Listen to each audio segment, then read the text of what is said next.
अस्सलामुअलैकुम my YouTube family, आप सब कैसे हैं। आई होप कि आप सब ठीक होंगे। जहां भी होंगे अल्लाह पाक आप सबको अपने हिफ्ज़ ईमान में रखे। Welcome back to my channel. आज का दिन था मेरा बिज़ी क्योंकि मेहमान आ रहे थे और उनके लिए मैंने खाना रेडी करना था। और मैं टीवी देख रही थी तो मैंने सोचा कि बैठी हूँ फारिग हूँ तो क्यों ना मैं चीज़ें भी साथ बैठ के कटिंग कर लूँ। साथ में टीवी देख रही थी, मेरा फेवरेट ड्रामा लगा हुआ था और मैंने फिर जल्दी जल्दी से चीज़ें यहीं बैठकर कटिंग कर ली क्योंकि मैंने कहा फिर किचन में अगर चली गई तो फिर बाहर नहीं आया जाना। तो फ़ौरन से मैंने कटिंग वगैरह की और उतनी देर में सुलेमान की दादो सवैयाँ रेडी कर रही थी। मैंने कहा आप सवैयाँ रेडी कर लें उतनी देर में, तो मैं फिर आकर कुकिंग करती हूँ। यहाँ सवैयाँ तो रेडी हो गई थी और मैंने पुलाव के लिए जो प्याज फ्राई करने के लिए रख दिया हुआ था, सारी चीज़ें अपने पास रख ली थी कि मुझे भाग दौड़ ना करनी पड़े।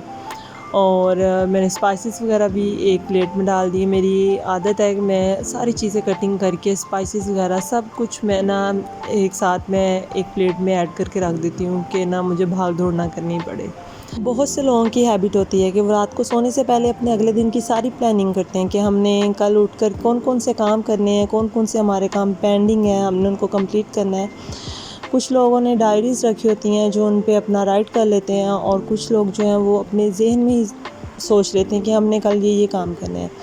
तो उन लोगों में से मेरी भी एक छोटी सी आदत है कि मैं अपने जहन में सोच लेती हूँ कि कल उठकर मैंने ये काम करना है। तो इसी तरह मैंने सोचा हुआ था कि मैंने नेक्स्ट डे जो सुलेमान को लेकर बैठना, उसके सेकंड टर्म के पेपर स्टार्ट हैं। तो आपको पहले भी बताया था कि उन्होंने स्कूल चेंज किया हुआ है तो थोड़ी सी टफ़ स्टडी है, तो जिस वजह से ना उनके लिए भी थोड़ा सा मुश्किल है। तो वैसे अल्लाह का शुक्र है, सुलेमान माशाल्लाह से बहुत ज़हीन है तो वो जल्दी से कवर कर लेता है। पर मैंने अपने दिल की तसल्ली के लिए उसको वर्कआउट सारा करवाना था, सारा दिन उसको लेकर बैठना था। मैं उसको लिखकर उसको याद करवाती हूँ, इस तरह उसकी राइटिंग भी अच्छी हो जाती है और उसको ज़हन में भी अच्छे से बैठ जाता है। सुबह हुई और हम उठे, नाश्ता वगैरह किया और पता चला कि मेहमान आ रहे हैं। थोड़ी सी डिस्टर्बेंस मुझे हुई। मैंने फिर सोचा चलें कोई बात नहीं, मेहमान तो अल्लाह की रहमत होते हैं। तो मैंने जल्दी से खुशी खुशी से उनके लिए खाना वगैरह रेडी किया। मैंने कहा मैं खाना रेडी कर लूँ, उसके बाद मैं सुलेमान को लेकर बैठ जाऊँगी। बहुत से लोग जो है ना वो प्लानिंग करके बैठे होते हैं कि हम टाइम आने पर बहुत सारे काम करेंगे। बहुत सारी ख्वाहिशात होती हैं, हर इंसान की होती हैं ख्वाहिशात कि हम अपनी ख्वाहिशात पूरी करेंगे और उन्हीं ख्वाहिशात की प्लानिंग करके एक डायरी बना कर रखी होती है। तो अगर अब वो हमारी प्लानिंग्स ना पूरी हो रही हों और उनके बिल्कुल ही ऑपोज़िट हमारी वो ख्वाहिशात पूरी हो रही हों जो हमने अपने ज़हन व गुमान पे भी ना सोचा हो और अल्लाह पाक हमें वो नवाज़ देता हो कि हम उसका जितना भी शुक्र अदा करें कम है। इसीलिए कहते हैं कि हर टाइम अपने लिए अच्छा सोचें, दूसरों के लिए अच्छा सोचें, अपने हक़ में अच्छी दुआ करें, दूसरों के हक़ में अच्छी दुआ करें तो अल्लाह पाक बहुत बेनियाज़ है, वो बहुत ही बेहतर करने वाला है। उसका जितना शुक्र अदा करें उतना ही कम है। तो मैं फिर आ जाती हूँ अपने खाने की तरफ। तो जो हमारा खाना था ऑलमोस्ट रेडी था और सैलड वगैरह भी रेडी किया हुआ था। इसमें दही वगैरह ऐड करना था और स्पाइसेस ऐड करने थे क्योंकि मेहमानों में आने में थोड़ी सी देर थी। इस वजह से हम लोगों ने रिलैक्स होकर अपना हर काम किया। यहाँ मैंने राइस को बॉईल करने के लिए पानी ऐड कर दिया और पानी मैंने नॉर्मल क्वांटिटी में रखा है क्योंकि जो सिलेंडर की आग होती है ना वो बहुत कम लगती है, चीज़ जल्दी जो है वो हो जाती है, बॉयल हो जाती है और पानी फिर जल्दी खुश्क नहीं होता। और यहाँ पर मैंने साथ ही मैंने कटलेट्स के लिए सारा मटेरियल वगैरह डाल के रेडी कर लिया था। उसमें स्पाइसेस वगैरह ऐड कर दिए हुए थे। मैंने पानी भी उतना ही डाला था कि जिसमें आलू जो है वो बॉयल हो जाए, स्पाइसेस भी जो अच्छे तरीके से मिक्स हो जाए और पानी जो ड्राई हो जाए। और मैं फिर आगे किचन को नीट करने क्योंकि ओपन किचन है और ओपन किचन को एनी टाइम नीट रखना बहुत टफ़ काम है। मैं तो यही सजेशन करूँगी सबको कि कोई ओपन किचन ना बनाए, बहुत मुश्किल काम है। एक तो हमारे कैबिन जो है वो नहीं बने हुए, वो अभी रेडी होने हैं। वो तो ओपन है किचन, नीचे से भी ओपन है, कोई कैबिन नहीं है और हर चीज़ को समेट कर रखना सबसे मुश्किल काम ये लगता है कि बाहर हॉल में बैठे हुए जो है किचन में कोई मैस नज़र ना आ रहा हो। कभी मौका मिला तो मैं आपको पूरा किचन दिखाऊंगी विदाउट कैबिन के, क्योंकि मैंने तकरीबन भी चीज़ें जो है वो सारी हटाई हुई हैं नीचे से कि हमारा किचन जो है वो नीचे से भी नीट नज़र आए। क्योंकि ऊपर आपको पता है शेल्फ़ में कोई ना कोई चीज़ होती है और हमारा क्रॉकरी रैक है और ओवन वगैरह पड़ा हुआ है तो उससे भी जो शेल्फ़ है ना वो बहुत भरी भरी नज़र आती है। अनमैरिड लड़कियां जो होती हैं ना, वो शादी से पहले सिर्फ़ और सिर्फ अपनी केयर करती हैं और यही सोचती हैं कि यार हम तो ऐसे ही रहेंगे सारी लाइफ, हम तो काम नहीं करेंगे, हमारे हाथ ख़राब हो जाएंगे, हमारी स्किन ख़राब हो जाएगी। तो बहुत सारी ऐसी ख्वाहिशात होती हैं उनकी, बहुत से ऐसे ख़यालात होते हैं कि जो बिल्कुल ऑपोज़िट हो जाते हैं शादी के बाद। यहाँ पे मैंने चावलों को जल्दी से ऐड किया चिकन की यखनी में, क्योंकि सिलेंडर की जो आग है ना वो जल्दी से बॉयल नहीं आने देती है। और जो मैंने चावल थे काफ़ी देर के भिगो के रखे हुए थे और मुझे डर था कि कहीं ये चावल जो है ना ख़राब ही ना हो जाए। और मैंने फिर इसके ऊपर ढक्कन नहीं दिया कि इसी में ये जो चावल अच्छे से वो गल जाएंगे और फिर इनको दम लगाते हुए मैं इनके ऊपर ढक्कन दे दूँगी। यहाँ मैंने फिर एक पैकेट जो बिरयानी मसाले का डाला, क्योंकि मुझे अच्छा लगता है इसके ऊपर पुलाव के अंदर थोड़ा सा बिरयानी मसाला डालें, और मुझे थोड़ा सा नमक कम लगा तो मैंने फिर नमक वगैरह डाल के उसको वैसे ही छोड़ दिया। और दूसरी तरफ जो मैंने कटलेट्स रखे हुए थे उनका जो पानी था वो खुश्क हो गया था, और मैंने फिर उसी में जो है ना आलू जो अच्छे से मैश कर लिए थे कि इसी में मैश हो जाएंगे और आलू जल्दी से ठंडे हो जाएंगे। मैंने पानी उतनी क्वांटिटी में रखा था कि जिसमें आलू गल भी जाएंगे और अपना पानी भी ड्राई हो जाएगा।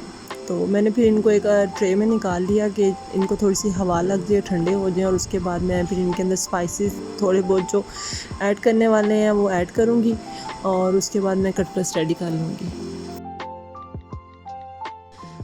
काम जल्दी से हो जाता है अगर इंसान खुशी खुशी करे, वही काम अगर इंसान मुंह बना कर करे तो करना तो होता ही है। तो क्यों ना इंसान थोड़ा सा अपने फेस पे स्माइल रख के वही काम कर ले, तो इस तरह घर वाले भी हैप्पी और ख़ुद भी हैप्पी।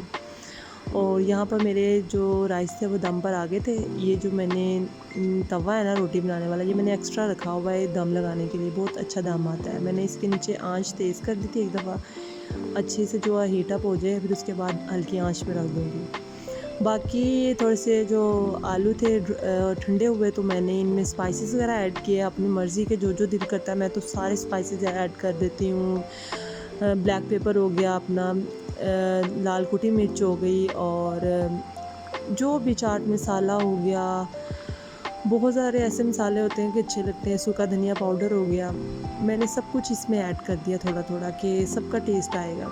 और जो मैंने ग्रीन चिली थी ना वो मैंने उसी में बॉयल करते हुए डाल दी थी कि वो अच्छे तरीके से ना अंदर ही पकते हैं, क्योंकि बच्चों ने भी खाना होता है। तो जब वो हम कच्ची डालते हैं ना तो बच्चों के मुंह में लगती है, बहुत तीखापन लगता है और बच्चे भी चीखते हैं कि बहुत ज़्यादा स्पाइसी है। हमारा थोड़ा सा खाना स्पाइसी होता है तो अक्सर मेहमान जो डिस्टर्ब हो जाते हैं।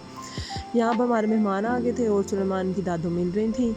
उनको मिलने के बाद जल्दी से सुलेमान की चची ने अंडे को जो है वो बीट कर लिया था और उसके बाद टिक्कियाँ फ्राई करने लग गए हम लोग। के खाना रेडी था, आते हैं तो फ़ौरन ही खाने का टाइम भी हुआ था तो हम लोग फ़ौरन खाना लगा देंगे।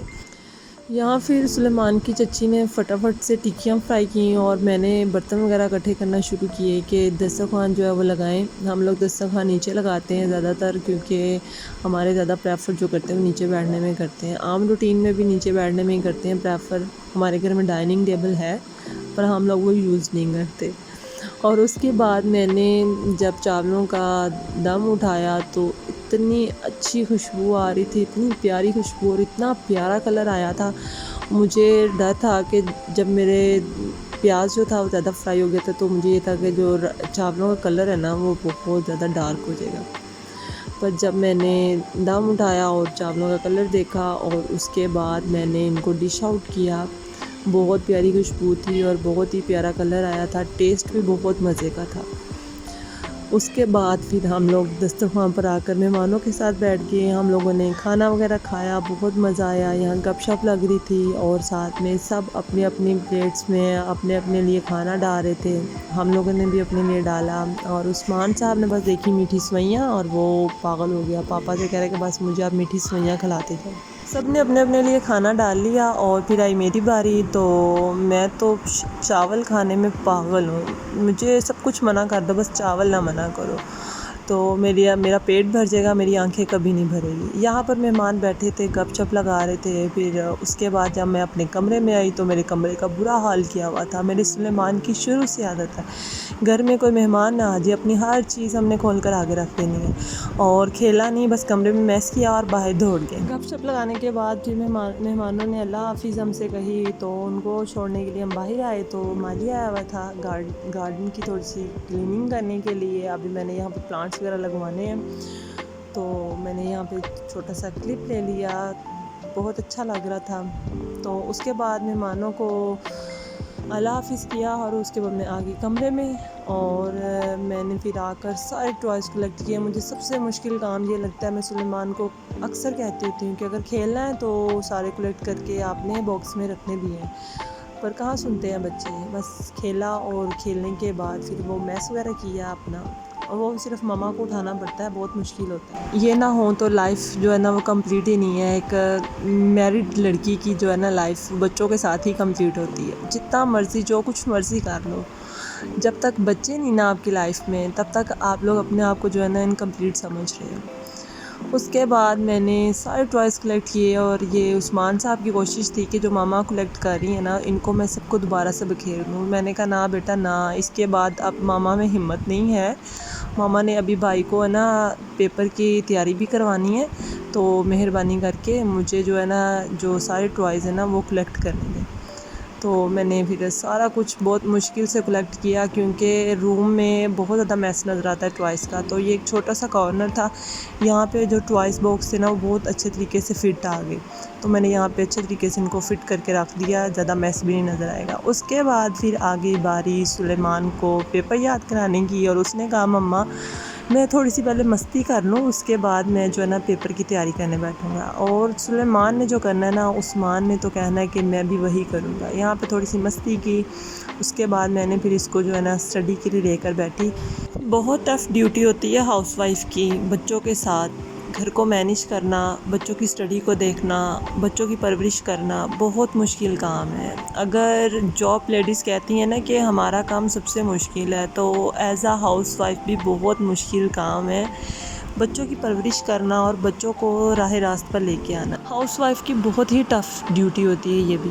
बच्चा सुधर गया तो बच्चा बहुत अच्छा है जी, माँ बाप की परवरिश है। बच्चा बिगड़ गया तो ये माँ की ही परवरिश है, माँ ने ही इसको नहीं समझाया, माँ ने ही इसको ये नहीं कहा। तो ये सब कुछ औरत को ही सहना पड़ता है एज़ अ हाउसवाइफ़ को। तो बड़ा मुश्किल होता है कि पहले अपने घर को लुक आफ्टर करो, अपने बच्चे को करो, अपने बच्चे को झूठ और सच के बारे में बताओ, बड़ों छोटों की तमीज़ का बताओ, बड़ों की रिस्पेक्ट कैसे करनी है, छोटों के साथ प्यार किस तरह से करना है। तो बड़ा मुश्किल होता है उनको स्टडी के लिए टाइम देना, और बहुत सारी ऐसी चीज़ें होती हैं कि जो स्टडी के टाइम पर बतानी पड़ती हैं। ये मेरा छोटा सा व्लॉग था, आई होप कि आपको पसंद आया होगा। अल्लाह हाफ़िज़।